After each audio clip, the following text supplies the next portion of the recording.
प्रिय छात्रों, मैं जितवादु सिंह जीव विज्ञान प्रवक्ता पंजाब इंटरप्राइज बंदेरा बाजार भिखारी। प्रिय बच्चों, इस कोरोना वायरस के संक्रमण को देखते हुए हम लोग अपने विद्यालय का एक यूट्यूब चैनल तैयार किए हैं और आप सभी बच्चे यूट्यूब चैनल के माध्यम से हम लोगों के पढ़ाए हुए प्रत्येक लेसन को जरूर देखें। प्रिय बच्चों, आज के इस वीडियो में मैं कक्षा 12 के जीव विज्ञान विषय के अंतर्गत जनन स्वास्थ्य के विषय में अध्ययन करवाने जा रहे हैं। पार्ट फर्स्ट का अध्ययन करवाने जा रहे हैं। प्रिय बच्चों, जैसा कि आप जानते हैं कि इस जीव विज्ञान में सभी टॉपिक्स जो कि हम लोग अध्ययन करवा रहे हैं, इस टॉपिक्स में आपको जनन स्वास्थ्य के विषय में अध्ययन करवाना है। प्रिय बच्चों, इस लेसन के पहले हम आपको जनन के विषय में पढ़ा चुके हैं कि अपने समान ही जीव उत्पन्न करना जनन कहा गया, अर्थात ये जनन जो होते हैं अपने ही समान जीव उत्पन्न करना ही जनन कहलाता है। अर्थात प्रत्येक जीवधारी, चाहे जीव जंतु हो चाहे पेड़ पौधे हो, सभी अपने समान जीव उत्पन्न करने की क्षमता रखते हैं और वही जो अपने समान जीव उत्पन्न करने की क्षमता रख रहा है और अपने समान जीव उत्पन्न कर रहा है, उसी को हम जनन कहते हैं। बाकी आज के इस टॉपिक्स में आपको पढ़ना है जनन और स्वास्थ्य। अब जनन जो हो रहा है, उस जनन के कंडीशन में उस पौधे अथवा जीव जंतु का स्वास्थ्य कैसा है, उसके विषय में हम आपको अध्ययन करवाने जा रहे हैं। अर्थात ये स्वास्थ्य किसे कहते हैं या जनन और स्वास्थ्य क्या है, ये एक दूसरे से रिलेटिव होता है। प्रिय बच्चों, आप जानते हैं कि जनन में जीवधारियों में, चाहे पेड़ पौधे हो चाहे जीव जंतु हो, ऊर्जा की खपत होती है और उस ऊर्जा की खपत के लिए जीवधारियों में पर्याप्त पोषक तत्व या पर्याप्त पोषक पदार्थ की आवश्यकता होती है। अर्थात जब जीवधारी ने पर्याप्त मात्रा में पोषक तत्व की प्राप्ति नहीं हो पाती है, अर्थात जीवधारी को पर्याप्त मात्रा में पोषक पदार्थ की प्राप्ति नहीं हो पाती है, तो धीरे धीरे उस व्यक्ति अथवा पेड़ पौधे अथवा जीव जंतु का स्वास्थ्य धीरे धीरे खराब हो जाता है और व्यक्ति की मृत्यु के कगार पर आ जाता है। अर्थात पहले व्यक्ति का शरीर रोगीली दशाओं में परिवर्तित हो जाता है और रोगीली दशाओं में परिवर्तित होने के फलस्वरूप धीरे धीरे वह मर जाता है। इस तरह से प्रिय बच्चों, हम आपको इस जनन और स्वास्थ्य से संबंधित घटनाओं के विषय में अभी अवगत कराएंगे। इसके बाद हम इस जनन स्वास्थ्य के टॉपिक्स में आज हम आपको पढ़ाने जा रहे हैं पहले जनसंख्या विस्फोट, जिसे हम इंग्लिश में डेमोग्राफी कहते हैं। इस जनसंख्या विस्फोट को डेमोग्राफी कहते हैं। इस डेमोग्राफी में, इस जनसंख्या विस्फोट में सबसे पहले आप जानेंगे कि जनसंख्या विस्फोट क्या है। अर्थात प्रिय बच्चों, तीव्र गति से जनसंख्या वृद्धि को ही जनसंख्या विस्फोट कहते हैं। अर्थात इस इन्वायरमेंट में जल स्थल, वायु यानी जल स्थल और वायु में जो जीवधारी पाए जा रहे हैं उसको हम जीवमंडल कहते थे। प्रिय बच्चों, उस जीवमंडल में जितने भी जीव जंतु पाए जाते हैं उनमें प्रत्येक में कुछ न कुछ संघर्ष होता है, स्ट्रगल होता है। अर्थात एक ही जीव जाति के समूह में या एक ही जीव जातियों में तमाम प्रकार के स्ट्रगल होते हैं, संघर्ष होते हैं। कुछ में रहन सहन के लिए, कुछ में भोजन के लिए, कुछ में अन्य रीजन के लिए स्ट्रगल हो जाते हैं, संघर्ष हो जाते हैं। उसी को कहते हैं जनसंख्या विस्फोट। अर्थात जैसे मनुष्य है, मनुष्य में जो तीव्र गति से जनसंख्या वृद्धि हो रही है, उस तीव्र गति से जनसंख्या वृद्धि को ही हम जनसंख्या विस्फोट कहते हैं। ये जनसंख्या विस्फोट किस प्रकार हो रहा है, आप सभी अवगत हैं उससे कि जब तीव्र गति से जनसंख्या में वृद्धि होगी तो व्यक्ति को भोजन, शिक्षा, आवास, अर्थात जैसे आप कह सकते हैं कि भोजन, कपड़ा और मकान, इन तीनों में समस्या हो जाएगी। प्यारे बच्चों, ये जो जनसंख्या विस्फोट है, डेमोग्राफी है, ये एक आसान चीज नहीं है, ये बहुत ही कॉस्टली है। अर्थात जिस प्रकार से भोजन, कपड़ा और मकान की आवश्यकता है व्यक्ति को जीवित रहने के लिए, उसी प्रकार से यह जनसंख्या वृद्धि हो रही है। और जो जनसंख्या की वृद्धि हो रही है उसके हिसाब से ये परिवर्तन भी आवश्यक है। अर्थात हम अगले टॉपिक्स में पढ़ेंगे जनसंख्या विस्फोट के कारण, जिसे हम कहते हैं causes of demography. Causes of demography. प्रिय बच्चों, जो जनसंख्या वृद्धि हो रही है, जो जनसंख्या विस्फोट हो रहा है, उस जनसंख्या विस्फोट का सबसे पहला महत्वपूर्ण कारण है कि मृत्यु दर में कमी। अर्थात जिस प्रकार से जीव जंतु का जन्म हो रहा है, तीव्र गति से जन्म हो रहा है, उसी प्रकार से उनमें मृत्यु की दर कम है। इसलिए जनसंख्या की जो वृद्धि हो रही है, और जब जनसंख्या की तीव्र वृद्धि हो रही है तो वह जनसंख्या इस स्तर पर फाइट कर जा रही है और जिससे जनसंख्या विस्फोट हो जा रहा है। अर्थात कहने का मतलब यह है कि जितनी गति से जन्म दर है उतने ही गति से मृत्यु दर भी होनी चाहिए, जिससे जनसंख्या मेंटेन रहे। अर्थात आप कह सकते हैं कि जब जन्म दर तीव्र होगा और मृत्यु दर कम होगी तो ऑटोमेटिक जनसंख्या की गति क्या होगी, तीव्र होगी। और जब जनसंख्या की गति तीव्र होगी तब डेमोग्राफी अर्थात जनसंख्या विस्फोट हो जाएगा। ये बच्चों, ये रहा जनसंख्या वृद्धि या जनसंख्या विस्फोट के पहले कारण। दूसरा कारण है जन्म दर की अधिकता। ये बच्चों, जिस प्रकार से हम यह कह सकते हैं कि मृत्यु दर में कमी, अगर मृत्यु दर में कमी नहीं हो रही है तो हम जन्म दर की अधिकता पर आ जाते हैं कि जन्म या जनसंख्या विस्फोट जो हो रहा है वो जन्म दर की अधिकता के कारण हो रहा है।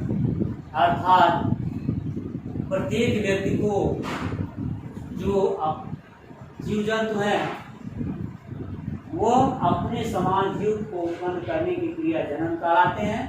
तो वह जनन में क्या होता है कि जन्म दर की अधिकता, इनमें जन्म की दर की अधिकता हो रही है।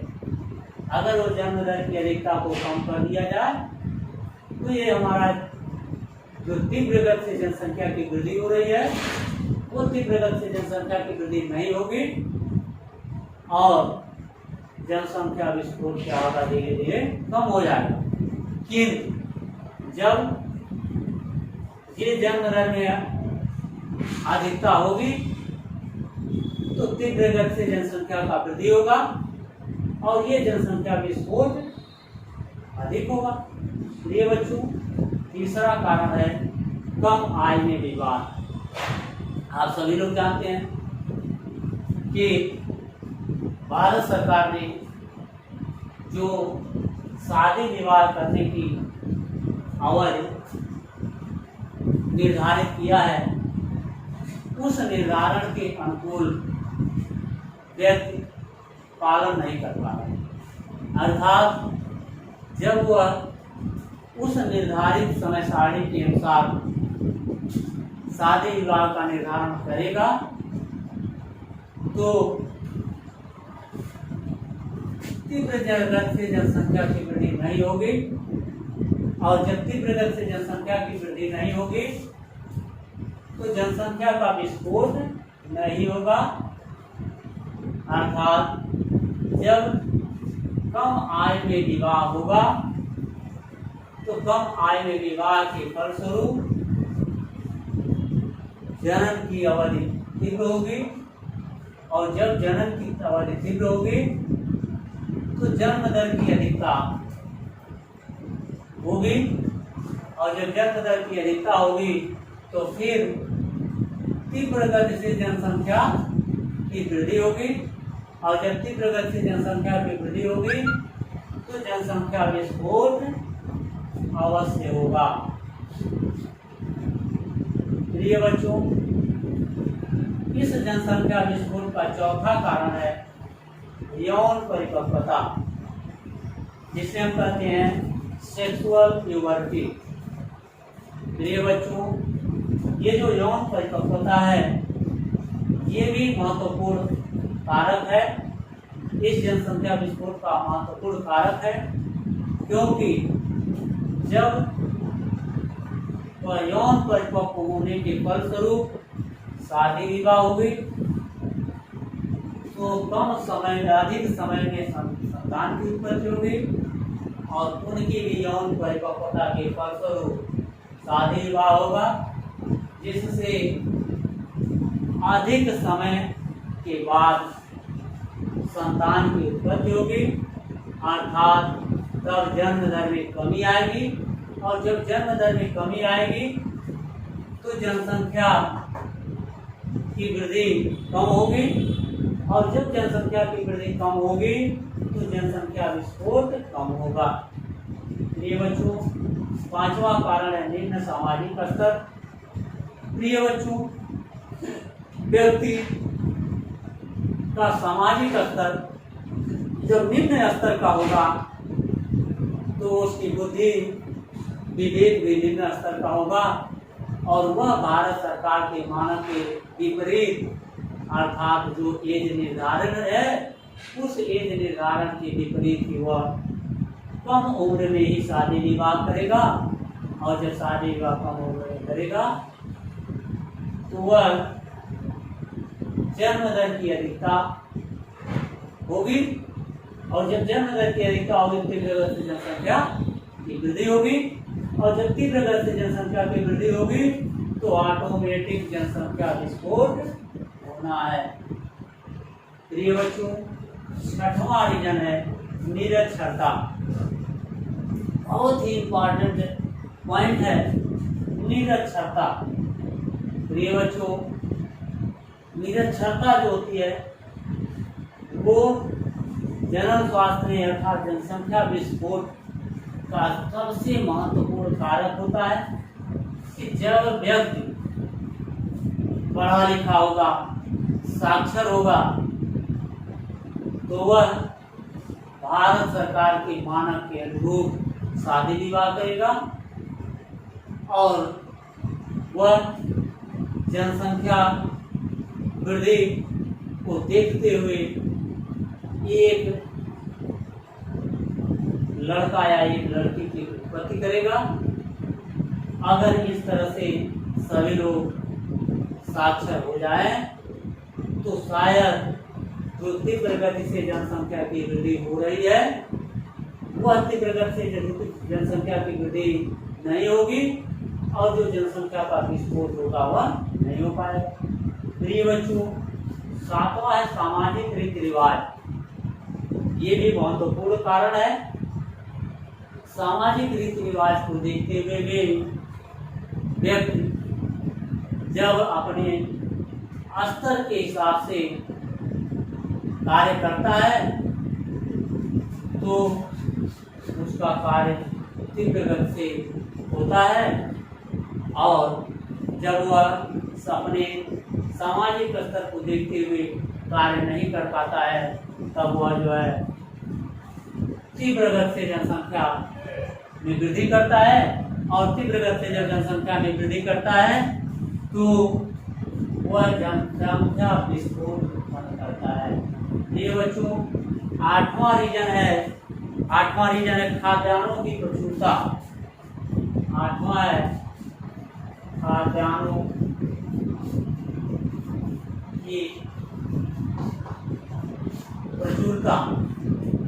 यह जनसंख्या विस्फोट का एक भी महत्वपूर्ण कारण है, क्योंकि जब व्यक्ति में भोजन की पर्याप्त मात्रा मिलती रहती है, ऐसा आराम होता रहता है, तो उसको ये एहसास होता है कि हमको कोई दिक्कत नहीं है, जनसंख्या वृद्धि से वृद्धि करता है और वही जनसंख्या विस्फोट उत्पन्न कर देता है।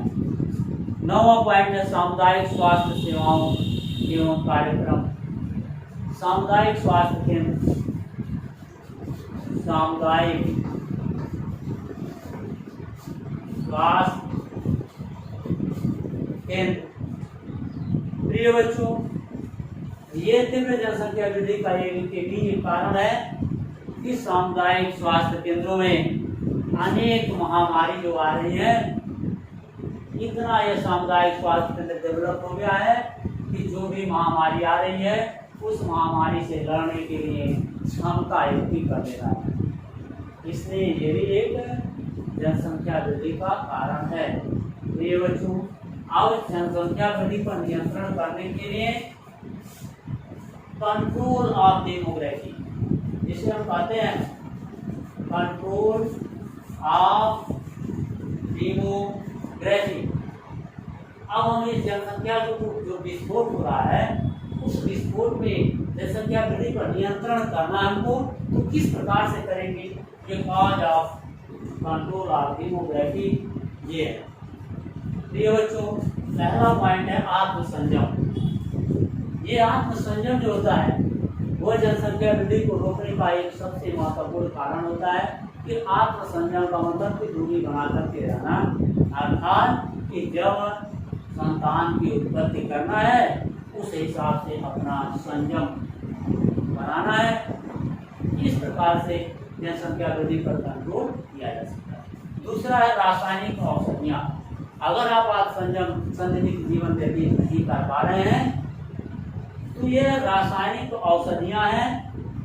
कुछ रासायनिक औषधियाँ हैं जैसे मालाडी, मालायन इत्यादि, उनका उपयोग करेंगे। कंडोम, लूप इत्यादि का उपयोग करके रासायनिक तरीके से हम इस जनसंख्या वृद्धि पर नियंत्रण पा सकते हैं। प्रिय बच्चों, चौथा पॉइंट है नसबंदी।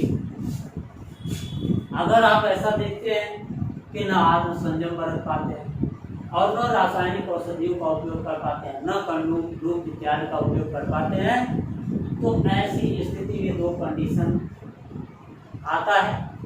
एक कंडीशन वैसेक्टोटॉमी है, दूसरा कंडीशन ट्यूबेक्टोटॉमी, जिसे हम सामान्य भाषा में नसबंदी कहते हैं। इस नसबंदी का उपयोग करते हैं और नसबंदी के उपयोग के दौरान इस जनसंख्या के नियंत्रण पर हम काबू पा सकते हैं। लेकिन प्रिय बच्चों, ये जो दो प्रकार का हमने यहाँ लिखा है, एक मेल वैसेक्टोटॉमी और एक फीमेल ट्यूबेक्टोटॉमी। प्रिय बच्चों, कुछ परिवार में ऐसा आप देखे होंगे कि उस परिवार में पुरुष और महिला हैं, किंतु महिला मेहनती होती है और पुरुष निकम्मे होते हैं।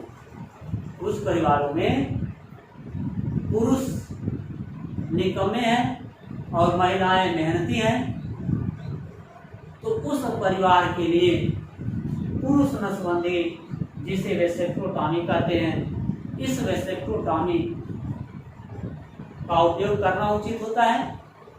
यहाँ आप अगर वेसेक्टोटॉमी का उपयोग नहीं करते हैं तो पुरुष निकम्मा है, परिवार का भरण पोषण करने लायक नहीं है, केवल जनन करने लायक है, और स्त्रियां मेहनती है। और अगर उस मेहनती स्त्रियों को आप नसबंदी करवा देते हैं तो उसका शरीर कमजोर हो जाएगा और वो भी मेहनत नहीं कर पाएगी, तो वो परिवार भूखे मरने की कगार पर आ जाएगा। इसी स्थिति को देखते हुए भारत सरकार ने जो नसबंदी की व्यवस्था किया है वो दो पहलुओं में किया है, एक वेसेक्टोटॉमी और दूसरा ट्यूबेक्टोटॉमी। कुछ परिवार में आप देखे होंगे कि पुरुष मेहनती होते हैं और स्त्रियां बहुत ही कमी होती हैं। ऐसे स्थिति में अगर हम पुरुष का ऑपरेशन करवा देते हैं तो पुरुष भी कम मेहनती हो जाएगा और स्त्री तो निकम्मी है और उस परिवार का भरण पोषण करना भी दुर्लभ हो जाएगा। प्रिय बच्चों, इस स्थिति में देखते हुए, ऐसी कंडीशन को देखते हुए भारत सरकार ने जो नसबंदी की योजना तैयार किया है वो दोनों व्यवस्था तैयार कर दिया है। जिस परिवार में स्त्रियां मेहनती होती हैं उस परिवार में पुरुष नसबंदी, जिसे वेसेक्टोटॉमी कहते हैं, वो करा दिया जाता है, और जिस परिवार में पुरुष मेहनती होते हैं स्त्रियां निकम्मी होती हैं, ऐसे स्थिति में ट्यूबेक्टोटॉमी ऑपरेशन कराया जाता है। प्रिय बच्चों, अब हम आज के इस वीडियो में आपको जन स्वास्थ्य के लेसन में जनसंख्या विस्फोट के विषय में पढ़ाया। जनसंख्या विस्फोट के क्या कारण है? मृत्यु दर में कमी, जन्म दर की अधिकता, कम आय में निवाह, यौन परिपक्वता, निम्न सामाजिक स्तर, निरक्षरता, सामाजिक रीति रिवाज, खाद्यान्नों की प्रचुरता और सामुदायिक स्वास्थ्य में वृद्धि इत्यादि के विषय में आपको अवगत कराया। प्रिय बच्चों, और इधर अपने कंट्रोल ऑफ डेमोग्राफिक जनसंख्या वृद्धि पर नियंत्रण करने के लिए आत्मसंयम बरतना, रासायनिक औषधियों का उपयोग करना, नसबंदी का उपयोग करना, जिसमें दो प्रकार के नसबंदी हमने वेसेक्टोटॉमी और ट्यूबेक्टोटॉमी को बताया। अब प्रिय बच्चों, अब क्वेश्चन पूछ देता है बोर्ड की परीक्षाओं में, बहुत इंपॉर्टेंट क्वेश्चन है, देता है कि जनसंख्या विस्फोट किसे कहते हैं, इसके कारण तथा निवारण का वर्णन कीजिए। या क्वेश्चन पूछ देता है कि जन्म दर की अधिकता होने पर जनसंख्या विस्फोट पर क्या प्रभाव पड़ेगा। या क्वेश्चन पूछ दिया कि पुरुष नसबंदी किसे कहते हैं या स्त्री नसबंदी किसे कहते हैं। या ऐसे क्वेश्चन पूछ दिया कि वेसेक्टोटॉमी ऑपरेशन पुरुष में किया जाता है कि स्त्री में किया जाता है, या ट्यूबेक्टोटॉमी ऑपरेशन पुरुष में किया जाता है कि स्त्री में किया जाता है। प्रिय बच्चों, आज के इस वीडियो को आप विधिवत अध्ययन करेंगे, लाइक करेंगे, शेयर करेंगे और अपने दोस्तों तक भी शेयर करेंगे। प्रिय बच्चों, आज के इस वीडियो में बस इतना ही। अगला भाग नेक्स्ट वीडियो में देखेंगे।